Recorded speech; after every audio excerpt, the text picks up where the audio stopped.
То, что мы делаем сейчас, это инвестиция на 10-15 лет вперед, а может быть даже и больше. Такую оценку деятельности нового образовательного пространства дает первый зампредседателя правительства Коми Михаил Порядин.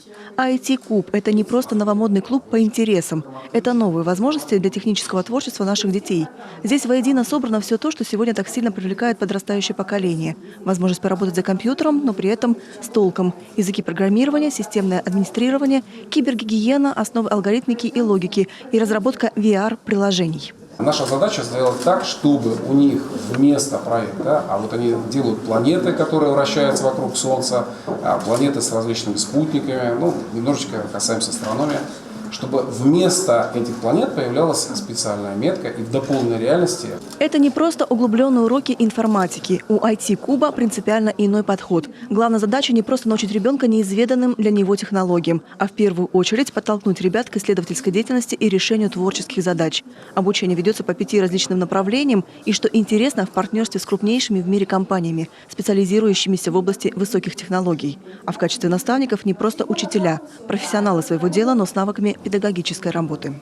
Очень большая работа и, наверное, самая сложная работа была именно при подборе педагогов. Сегодня 10 педагогических работников уже есть в IT-Кубе, они работают, и они прошли соответствующее обучение. То есть это не просто учителя информатики, либо люди, которые владеют какими-то навыками программирования. Нет, это люди, которые прошли специальное обучение.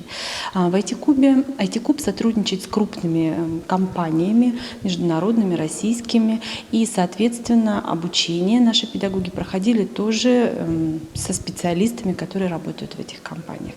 И хотя презентация проекта происходит только сейчас, тем не менее работа IT-Куба началась еще в середине сентября. 400 мальчишек и девчонок сели не за парты, за персональные рабочие места, оборудованные по последнему слову техники. И, к слову, за столь короткий срок здесь уже успели реализовать еще один федеральный проект – лагерь дневного пребывания, кампус молодежных инициатив. Сегодня те изменения, которые происходят в системе образования, это не просто некие изменения кем-то придуманные, а это как раз предоставление новых возможностей для того, чтобы современная школа, она и шагала современными условиями, те изменения, которые ее ждут.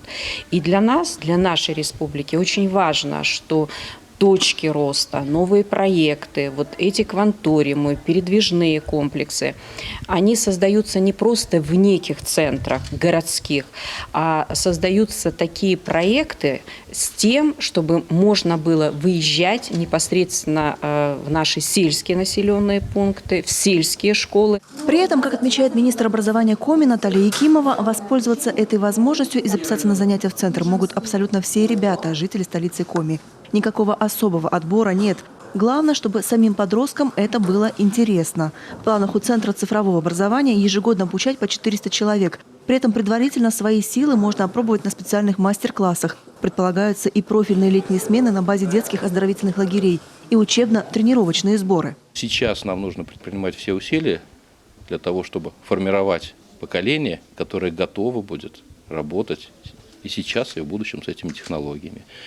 Дети очень быстро усваивают незнакомые и сложные, странные для взрослого поколения подчас вещи. Они нестандартно мыслят. Очень хорошо, что здесь много нестандартных преподавателей. И по большому счету, если взять мировой опыт подобных сообществ, то здесь всегда практикуются какие-то нестандартные подходы. Один из таких – коворкинг. Это такое неформальное пространство, где преподаватели и ученики могут обменяться мнениями, сидя на ступеньках. Здесь же ребята могут передохнуть между занятиями или даже поработать самостоятельно с ноутбуками.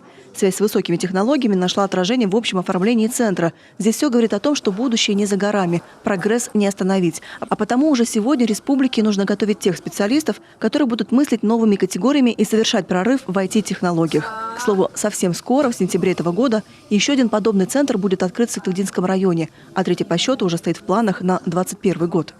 Любовь Лапина, Артем Соколов, телеканал Юрган.